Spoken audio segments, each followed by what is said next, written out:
ሰላም ሰላም። ማስታወቂያዎቹን እያየሁ ነበር ውጭ ላይ እና ቤት ለመግዛት ፈልጌ ነበር። ማየት ይችላል? ይቻላል። ነይ። በጣም ነው የሚያምረው። ስንት ካሬ ነው? ካሬው ብዙ ነው። ኦኬ። ሳሎኑ በጣም ሰፊ ይመስላልና ምን ያህል ነው የካሬ ስፋቱ? የሳሎኑ በጣም ሰፊ እንዲሆን ነበር የፈለኩት እኔ።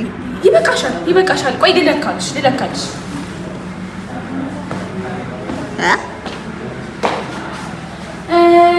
180 ነው። መክፍያው ምን ያህል ነው? የቻልሽውን አቅምሽ የፈቀደው። እሺ። ዲጂታል ካርታ አለው ግን ለመሆኑ? አለው። አላዋርሽኝም? አለው። ጉግል ማፕ ላይ ሌለሽ እንዴ? ጉግል ማፕ፣ የቤት ካርታ ጉግል ማፕ ምንም አታውቂማ። ሲጀመር ሴልስ ነሽ። ከዚህ በላይ ምን ቦል